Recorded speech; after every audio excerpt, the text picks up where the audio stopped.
국내 최초 프리미엄 남성 활력제 막스그라.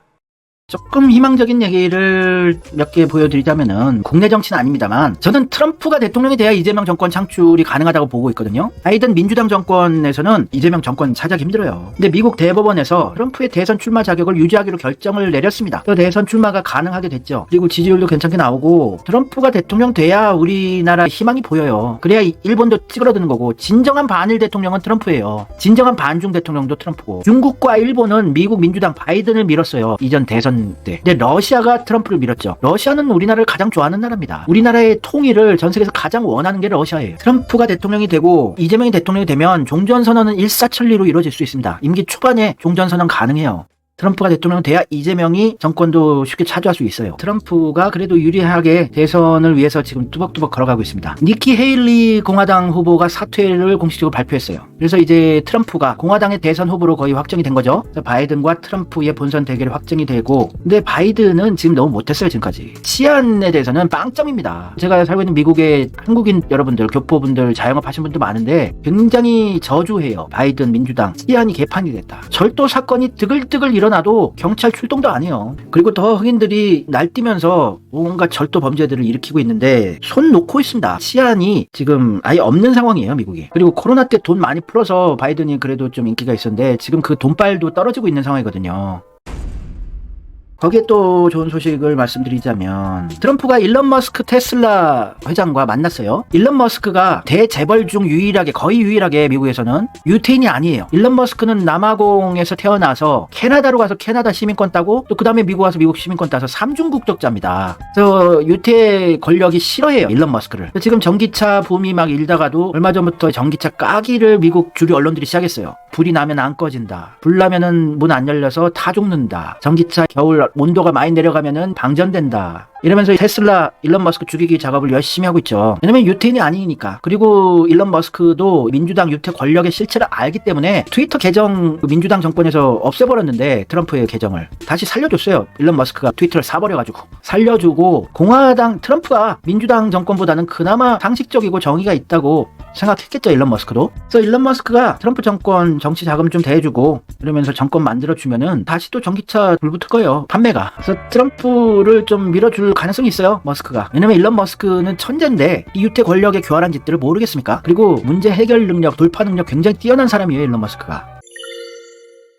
게다가 지금 또 이재명한테 유리한 부분이 뭐냐면, 기시다 정권이 흔들리고 있어요, 많이. 일본의 주가 니케이 지수는 역대 최고치를 갱신하면서 잘 나가는 듯 보이지만, 그럼에도 불구하고 기시다는 전 세계 최저 지지율 17%를 기록하고 있습니다. 윤석열은 25%. 근데 여러분들, 총선이라는 선거는 현직 대통령이 임기 시작해서부터 지금까지 얼마나 일을 잘했나 못했나 이거를 심판하는 선거거든요. 그런데 실제 윤석열의 지지율은 25%라고 쳤을 때 한 75석 정도가 나온다는 이런 느낌이가 제가 들어요. 국민의힘의 의석수는 곱하기 3이거든요. 100% 그런 건 아니었습니다만, 박근혜 지지율이 35%일 때 총선에서 105석을 차지했어요, 국민의힘이. 곱하기 3이죠. 문재인이 지지율 한 60% 나올 때 총선 치렀는데 180석이 나왔어요. 곱하기 3이니까. 윤석열이 25% 지지율에서 곱하기 3하면 70석 정도예요. 75석. 저는 73석으로 예측을 하는데, 근데도 바이든 지지율 트럼프한테 질 것 같은 느낌이 들고, 기시다 지지율도 계속 안 좋고, 일본 자민당과 미국 민주당은 원래 수십 년 전부터 한패고 한국 죽이게 하는 들이에요. 얘들이 지금 찌그러들어 간다는 게 보여진다는 것은 이재명 지지자들에게 있어서는 좋은 징조라고 볼 수 있습니다.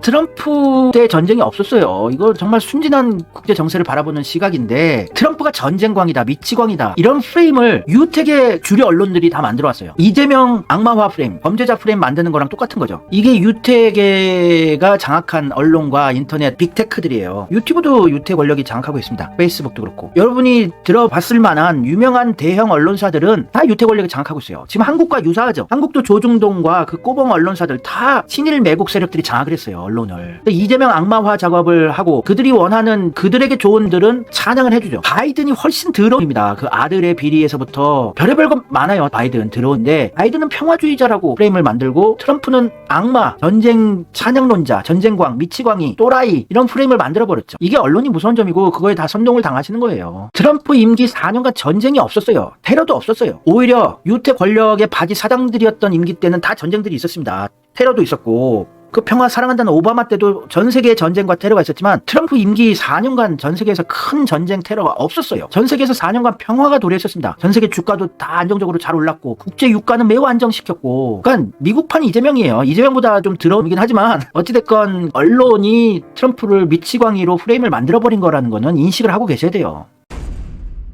어찌됐건 지금 일본 자민당 기시다 지지율이 17%, 세계 최저고 윤석열은 25%고 트럼프는 지금 뚜벅뚜벅 대선을 향해 달려가고 있고, 그러면 이재명의 정권이 창출되는 데 있어서 좋은 소식이라고 볼 수가 있습니다. 거기에 또 일본 자민당이 문제가 무슨 섹스 파티인지 뭔지를 막 했어요. 자민당 청년 조직에서 퇴폐 모임에 가가지고 입에 지폐를 물고 비키니 입은 여자 댄스한테 이걸 건네는 동영상이 폭로가 되면서 일본의 나카소네 전 총리의 손자 나카소네 야스타카가 간부직에서 사임을 하고, 일본판 국민의힘이 자민당 애들인데 자민당 인기는 지금 떡락한 상황입니다. 왜냐면 일본이 물가는 오르는데 유심만 올랐다고 하지 경제가 솔직히 좋아지는 건 없거든요.